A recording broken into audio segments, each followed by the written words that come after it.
Okay, here we go again. I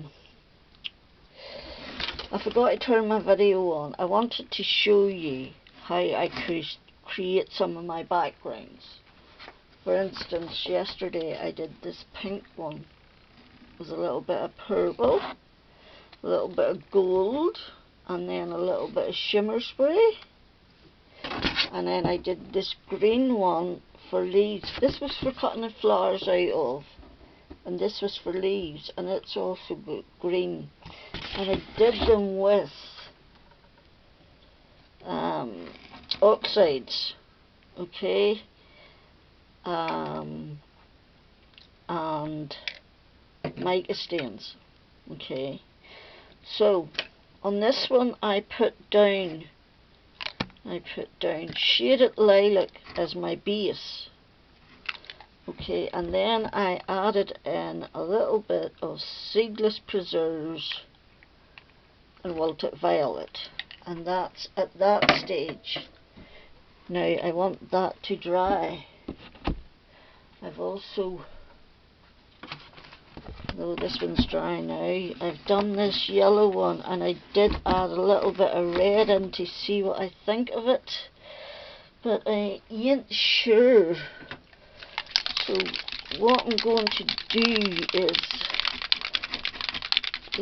give it a good shake, as you can see.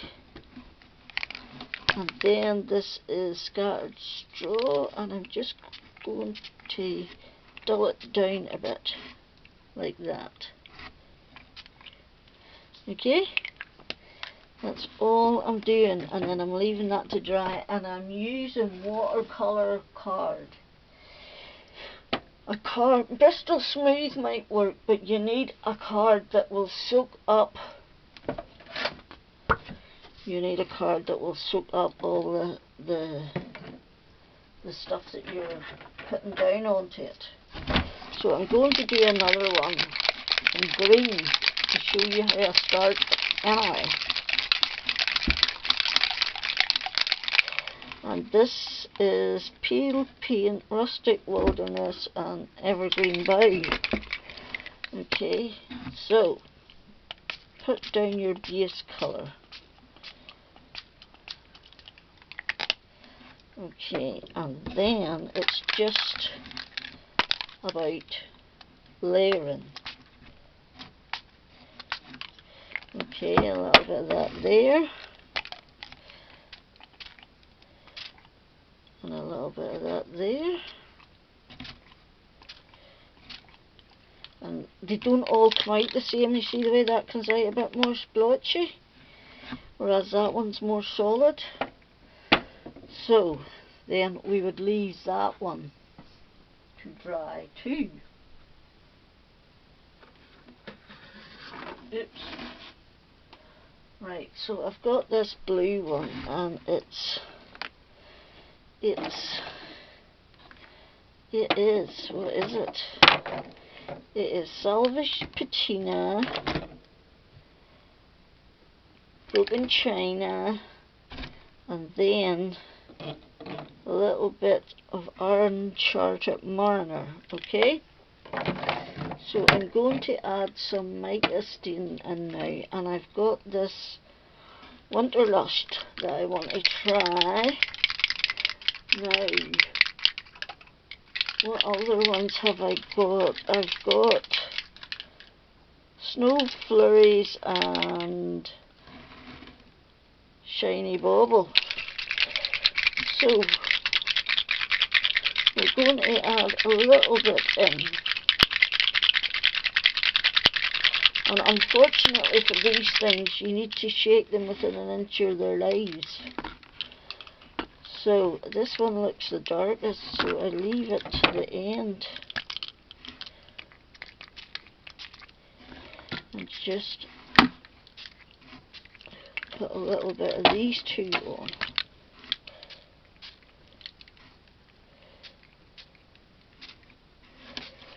Okay. And then I'm going from far away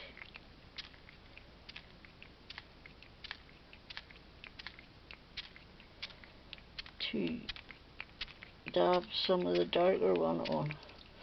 And now I need to leave that one to dry.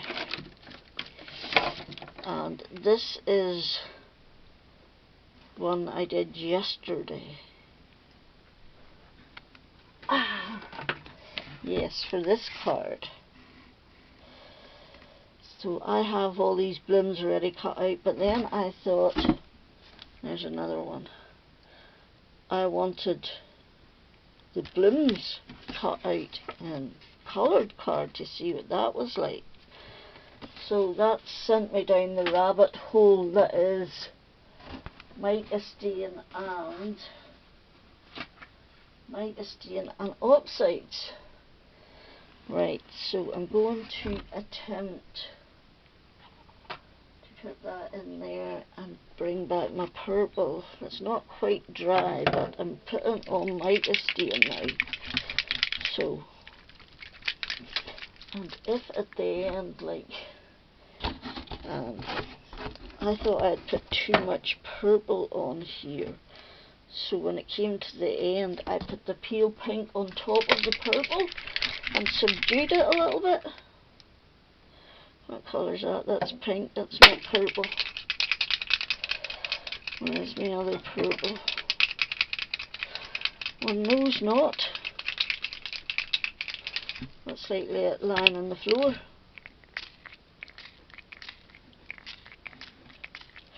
Right, so that's a little bit of mica stain. Okay. No, not that pink. I'm not sure I want pink. I might put a bit of blue in just to see what it looks like. But, ooh.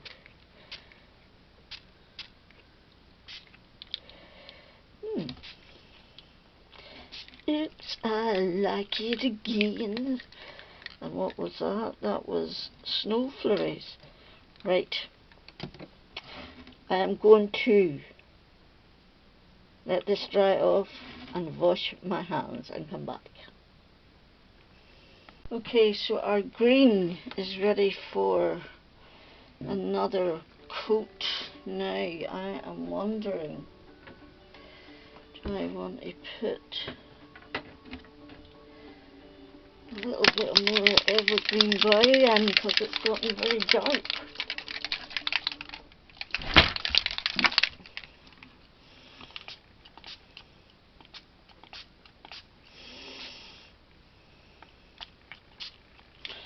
Like that.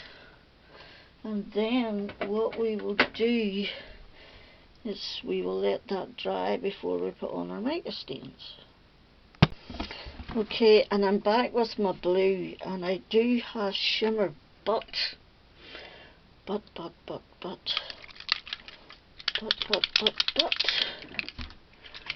don't know. It's too flat looking. I'm going to add a little bit of villainous potion, and it could go right or it could go wrong. You know, just to give it a little bit of more va-va-vim.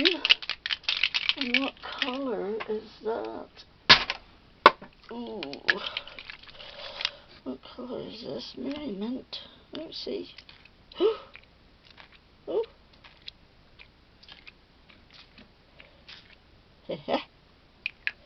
Right. Now we need to let that dry.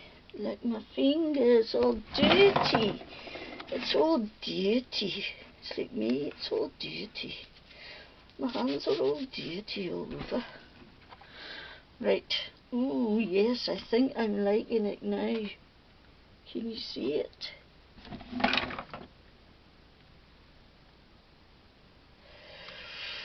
Right, so that one needs to dry again. Now the green, we put the light on and I took out too much of the dark, I think. So I want to put a dark on again. And I'm going back in with Rustic Loneliness. Now I don't have all the distressed oxides, and that's not very dark at all. What does pink paint look like?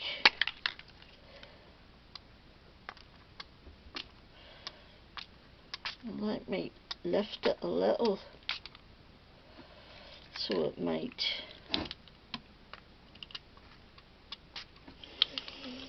the corner was annoying me.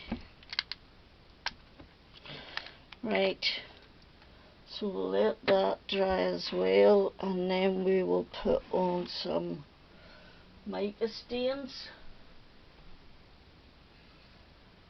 Okay, so now we have our purple, and I do like it, but I'm going to go with a little bit darker as well. So I know I told you what colours I was using when I was using, so see, that's what I want. I don't want a solid, I want a splat. So you have to be careful how you hold your, don't squeeze it all the way down your nozzle. Right, so that is that. So tidy up again time. Okay, so my green one's not quite dry yet, but I'm running out of patience. So I've got Wicked Elixir. I haven't got my reading glasses on. Specimen, and I've even got a little Phantom Mist to give it a go. So those are what we're putting on for shimmer. Okay, that's number one. I want something darker. There we go. That's more like what I was looking for. A little bit of depth and dimension. Wait, I just test this grey. Ooh. Ooh. Ooh.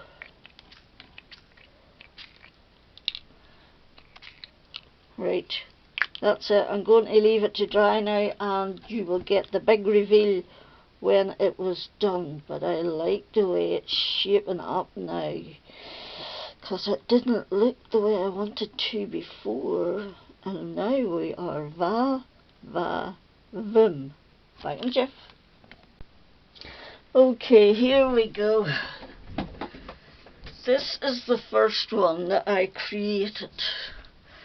I wanted it for leaves, so this was the first one that started me down the rabbit hole. And I have used greens, 3 different green oxides and 2 different green mica stains, and I actually finished it off with a little bit of gold. I'm not sure if you can see what I see, but it is pretty. And then this one. This is my favourite, without a doubt. This is my favourite. It is pretty. So I used pinks and a couple of pink oxides and a couple of pink micas, and then I added in the purple micas only. I didn't use purple oxides. This is my orange one, made with yellows and then a little bit of orange and then yellow micas, and that is a little bit of purple that I put in, and then I dulled it down with a yellow on top of it. So this is the perfect purple one, and this is just vim purple. And there's also a little bit of blue oxide in it, or not oxide, mica. on top to finish it off. And what I did was do them in layers. I put down the palest first, and I let it dry. Well, actually I put down a couple first, and I tried to let them dry, and then put down a couple more layers and let them dry. Then I came on with a darker one, and if it was too dark once it dried, I would have put a bit of lighter one on top as oxide's layer. And I add a bit of mica in a green, a purple and a blue for that one.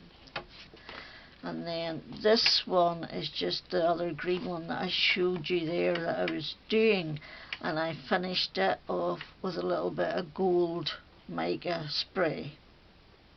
Okay, and then for the life of me, I know I made a yellow one this size. I know I did, because I remember doing it for a change. And can I, for the life of me, see where I put it? Oh my giddy Ann, it's a nightmare. So I had these two little square bits, and I thought I would give it a go with that one. This one ended up too orange. And I also put shimmer. I started with Nouveau shimmer powders, these two, and then I put oxides on top of that. And I quite like it. I do. I think this one's more yellow, but I like this one too. So there we go. I have 1, 2, 3, 4, 5, 6, 7 sheets of A5 card size. Yes, it is approximately 6 by 9 actually, 6 by 9. So I should get plenty of wear and tear out of them. So the next thing I shall show you is whatever I created.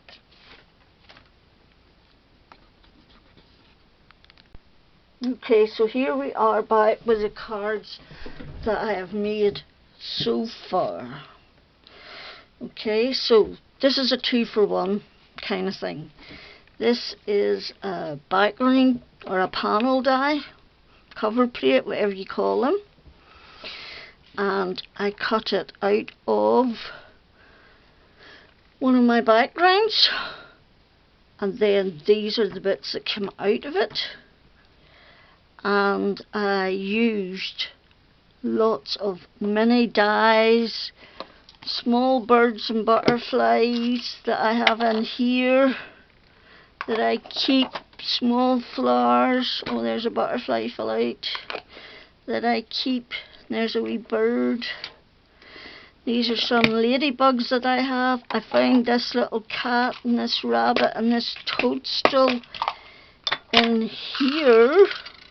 Goodness knows how long I've had them. And there's little gingerbread men. So I just went through my stash and played, and I got this one, and then I used this one.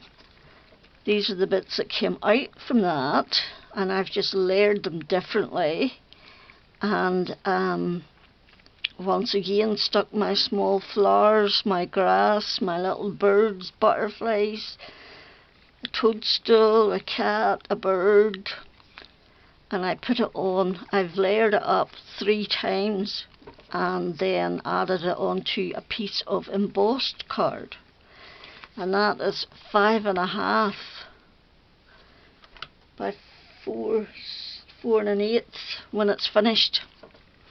This one here is actually smaller. It's actually 5 3/8 by 4 1/8 when it's finished. Okay. So the next one I did was inspired by a card I saw on Natalie Bowers. So she did something like this with ink blending, etc. So I had some new heart dies and I cut them out. These are strips of the shimmer backgrounds, I just cut off strips from the purple, pink, orange and yellow, and then I cut one out of the pink and one out of the orangey yellow. And this is a stencil from my stash. This is actually, the background is a piece of the purple, okay, but I cut the inside out of it, and I still have it somewhere, and then I layered that white stencil piece on top of it and finished it off with a few gems. This here was a quick one, really. I just embossed a piece of the background and I put some wax over the top of it. These are some little butterflies that these actually come out from a die, and I keep them all in there whenever I cut them out and try and use them up. And this is just a large sentiment that I have layered up and used some gold background card. I like this one. This is just a die. Now there's an outer, you cut it into the card or you can cut it out of the card. So I cut it into the card. This is the bit of card, the shimmery bit, and I put a bit of gold behind it, and it is it's 8 1/4 by 5 3/4 scored at 4 1/8. And then there's just some more of those little butterflies, and I've put gems on them. And this is actually a vellum sentiment, and I have stuck double-sided tape or double-sided sticky sheet all over the back of it, and I've layered it up. So I have, and cut it out with an oval die, a tattered lace oval die. And that's that one. And then this is my final one. It's so cute. This is the Spellbinders. What do we call them? Spellbinders. Dancing Octopus and Friends. Okay. So you actually can make that move, but I have stuck mine down. I cut them out in white, and I gave them green and blue back there and purple and blue in the front. And then these little jellyfish are green, purple and blue. I inked them all. The starfish, I did an orange back and then a yellow front. You get some little fronds of seaweed that I've added in, and then I've used my cloud stencil up here, and I've added a sun from my stash that I inked as well with some yellow and orange ink, just whatever was left on my brush. So those are the cards I've made so far. 1, 2, 3, 4. So I've made 6. Now what do I have left? Where did I put them? You know, they've been sitting there all morning annoying me in my way every time I moved. And now I can't find them. Ah, there they are. Ha. Ha. So I've still got a full orange, a full green. This is the purple bit that I cut out of the inside of that. So there's another large purple bit. This is just a bit that I smushed with pale blue, tumbler glass and speckled egg. And I used it for in behind here as a sky background, and I've sprayed it with shimmer powder. Okay, so there's another piece of the blue. There's the yellow not touched. That was a bit I'd done before. There was pink, more green. So lots to be going on with. So thank you for stopping by, as much appreciated. I hope you're all safe and well, and until the next time, Jackie out.